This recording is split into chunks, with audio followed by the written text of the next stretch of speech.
Good evening, everyone. Thank you, Aniket sir and Leaf Foundation for organizing Saturday Sojourn. I am honored to be a part of it.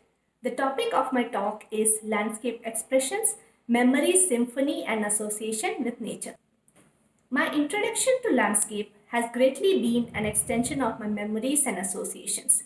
They very much inspired me in my thought process and design thinking, and these even include my childhood memories and experiences. I'm sure most of us would have enjoyed running and trying to catch the milkweed flowers as a kid. These were the small joys of life. Over the years, I learned about its growth habit, the religious significance of the flowers, and its serving as a host plant for the monarch butterfly. And of course, our TV programs. Malgudi days acquainted me with the landscape and cultural stories of rural Karnataka, and the cartoon of Heidi, illustrated by Studio Ghibli, taught me about the cold temperate regions of the Swiss Alps. I had the opportunity of staying in different states of India from a young age. The changing landscapes of each region were wonderful early lessons on how vegetation changed with different geographies and climate. Our school in Orissa was based on J. Krishnamurthy's method of teaching, so education often extended beyond the classroom boundaries. This sketch is of a memory of the school picnic where we students used to collect sal leaves and stitch them into plates and eat the locally prepared delicious food on them sitting under a peepal tree. And later we shifted a native in Alapi district. The landscape was in stark contrast. The plants were always evergreen, the weather was hot and humid, and there was a unique architectural and cultural environment which again had evolved due to the natural and historical context. A family temple was a good example of contextual design. Situated along the banks of the local river, the architecture was simple, human scaled, and functional. The stone sculptures and the wall murals narrated so many stories and made the space feel alive. The adjoining sacred grove, apart from protecting an extremely sensitive biodiversity, also supplied the basic necessities for the temple, hence providing a self-sufficient, ecologically balanced setting. And then we had the harvest festival of Onam. Here in the photograph is a pookalam or a flower rangoli we used to make using the garden flowers. Our home had a homestead garden. It's a traditional practice of using the adjoining garden area for cultivation of trees, vegetables, and flowers for worship, along with livestock, poultry, and fish for the basic family needs. This made our houses self sufficient and nurtured a unique biodiversity in itself. The sketch on the right is a scene from my study room. It was very interesting to see the mongoose chasing the snakes and the snakes going after the frogs, and the birds feeding on the guava and mango fruits. A food chain existed in the garden, and there was so much biodiversity in just 1 square foot of land. Since agriculture was a predominant occupation of the region, many indigenous cultivation techniques were developed from the topography of the land, the soil conditions, and monsoon seasons. The photograph on the left shows how ducks are used in the region for organic farming. They eat the worms and the pest and in return add manure to the paddy fields. While studying insect, this was one of my favorite frames. Walking from the north gate, there is this sense of curiosity which is aroused. And finally, we turn to this frame with the series of steps which lead in an upward direction. They served multiple purposes as a seating, transition, as an amphitheater, event space for installations, and the interesting lighting during Navratri. My stay and internship at Brief Garden, Sri Lanka were wonderful lessons of designing in a tropical land and integrating art in landscape. A trip to Bali was a wonderful example on amalgamating religious beliefs and symbolism in design, achieving artful aesthetics using locally available materials and plants, rustic quality of the spaces, and the feel of serenity in the design. And after all the travel and changing geographies, I finally felt at home in the city of Bangalore or the Garden City. and started my practice in 2018. These day-to-day experiences inculcated in me an association to nature and made me feel its smell, textures, intricacies, and its dynamic qualities. The environment in which we live can be a great teacher, and thus they formed a broad storyline for my projects. These include oneness with nature, sense of place, functional aspirations, artful ornamentation, and planting and creating a microhabitat. The first topic is oneness with nature. Nature is organic, alive, growing, and yet in constant balance. It creates an interesting theatre with its diverse artists and the ever changing seasons. While designing a landscape area for any client, I thereby create spaces which would make one observant to the fragrance, seasons, the music of nature, and the sun, rain, wind, and thus revive the senses. The first photograph is an image from a courtyard of a residence I had designed. The change of seasons, wind, rain, the sounds, every part of the outdoors gets associated with the users. These riverside cottages for a resort are tucked in a riparian ecosystem which blends with the appropriate habitat for the river. This fig tree has grown so well in a residence garden that apart from giving lots of fruits and supporting birds and insects, is also a favorite spot of the children to climb on it, thus developing a connect with nature at a young age. A simple walkway or a trail is all that one needs to experience an orchard.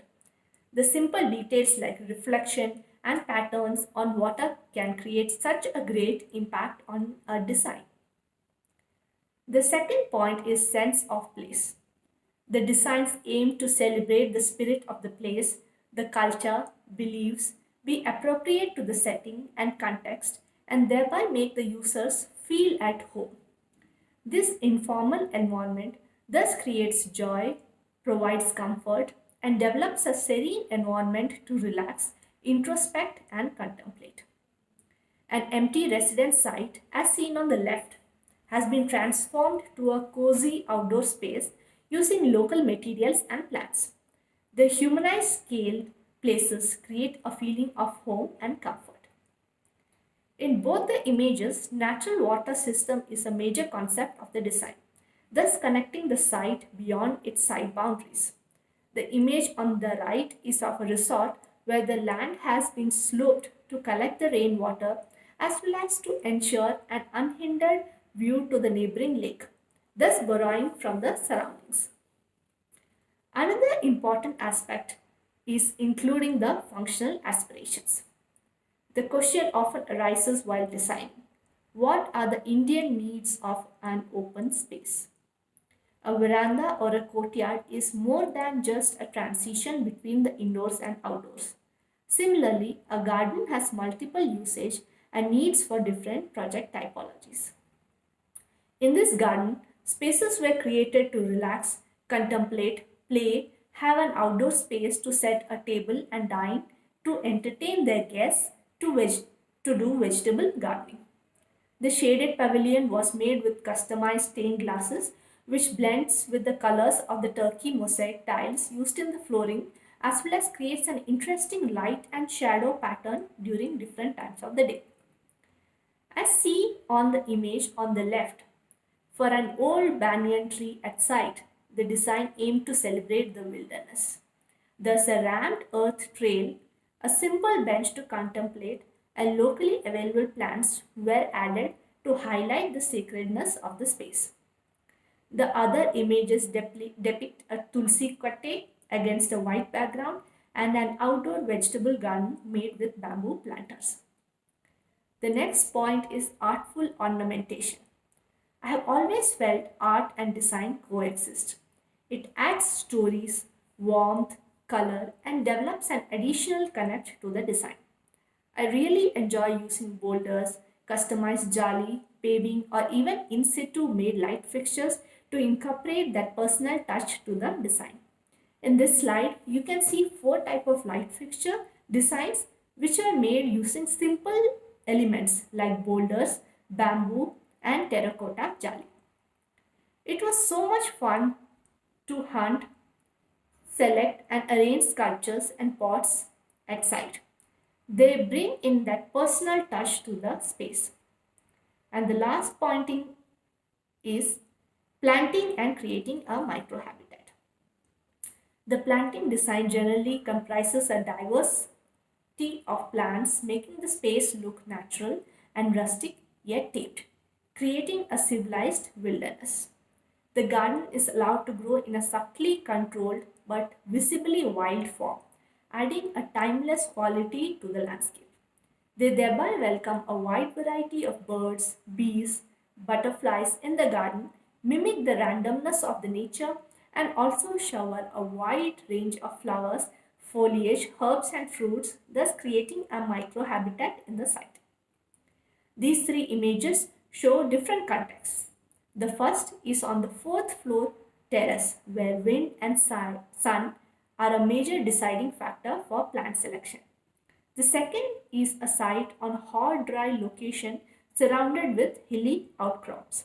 The third is an artificially created water body with water-loving plants. For each context, the planting was carefully selected such that it thrives well in the specific climate, suits the aesthetics, and also supports a microhabitat at the site. The planting often is mixed with herbs and medicinal plants along with nectar-producing flowering plants. The first image of Stachyta feta indica is a favorite of the butterflies.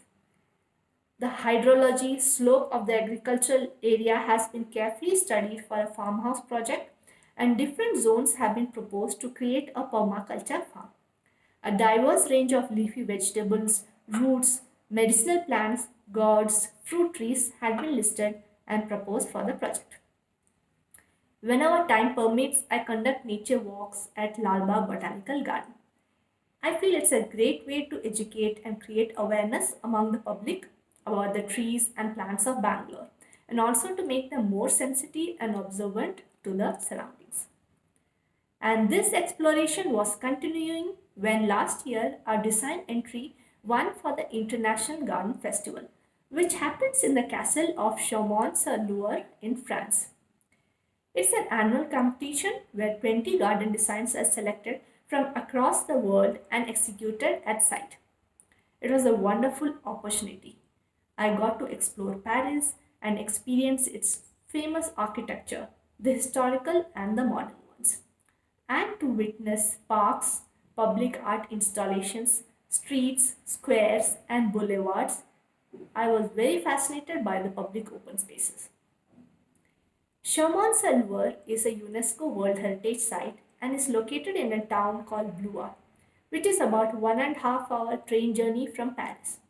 The quaint town of Blois is located along the valley of Loire River and was a former royal city. The 1,000-year-old Renaissance castle is situated in a 32-hectare property. So every year there's a theme for the garden design. This year's theme was Gardens of the Earth Return to Mother Earth. As per Greek belief, goddess Gaia is considered as the giver of life and personifies fertile earth and is a deity comparable to goddess Parvati. The design had to glorify the wonders of Mother Earth. Design ideas were welcome, which represented the culture of the participating country. So, from numerous entries, 20 garden designs were selected. This was the first time an Indian entry had won and executed the garden design in 28 years. The design drew inspiration from the agricultural practices in India and the traditional practice of the self-sufficient homestead gardens. Mother Earth has always been worshipped as the life giver or the goddess of ripened harvest. Our annual festivals like Bihu, Onam, Lodi, etc. celebrate the bountiful crops received that year and serve as a gratitude to the blessings of Goddess Prithvi or Mother Earth. So even for this design, my childhood memories and experiences played a major role. The coming 4 slides show the design concept. The visitor enters the 2000 square feet garden area through dense planting along with fragrant plants. which can be used for worship and was inspired from the French perfume industry. The aroma imbibes a welcoming feel, and the planting thicket arouses a sense of curiosity. On further transition, the garden starts revealing itself. The walkway gradually opens to a wider zone, overlooking a series of stepped terraces, which abstract the paddy fields, with carefully selected planting palette mimicking the various stages of the paddy growth. A shallow circular pond at the base reflects the sky and the surrounding landscape. As per Indian beliefs, Prithvi Mata or Mother Earth is complementary to Dwaspita or Father Sky. A curved bench placed along the wider walkway allows the visitors to relax and contemplate. The planting transcends from fragrance garden to fruit, medicinal, and herbs garden, deriving inspiration from the homestead gardens. The walkway further leads to the step terraces where the visitors can walk along the abstract paddy fields. The pathway finally leads to the exit point, thereby completing the circumambulatory path or Pradakshina path, paying tribute to the sacredness of Mother Earth. This is the plan, section, and a detailed plant list which suits the design idea and also which was readily available at the castle premises. For the process of the design execution, 2 visits were made to Chaumont-sur-Loire. For the second site visit, I was accompanied by my friend Chandrakant. It was a complete new experience for both of us as we had to assist in our contractor in the physical site execution. We started with the leveling of the ground and digging the earth to develop the 3-stepped paddy terraces. This was followed with cutting the locally available oak wood logs and making nearly 200 panels to be fixed as retaining walls for the terraces. The panels were carefully inserted and the levels checked. A very interesting detail was the use of 6-inch wide metal sheets as separators between planting and walkway, and within 1 week the garden started taking shape. It was amazing to see other teams build their gardens completely by themselves. Their friends, family, and neighbors would help in the execution. Later, I came to know that their college internship involves working on site with a contractor, and physical knowledge is as important as developing a good design. How wonderful it would be if we could have similar hands-on experience in our curriculums as well. I indeed started looking design detailing through a different eye post this experience from France. The garden got inaugurated in May last year. This is the entry to the design. A signage at the entrance gives a description of the design.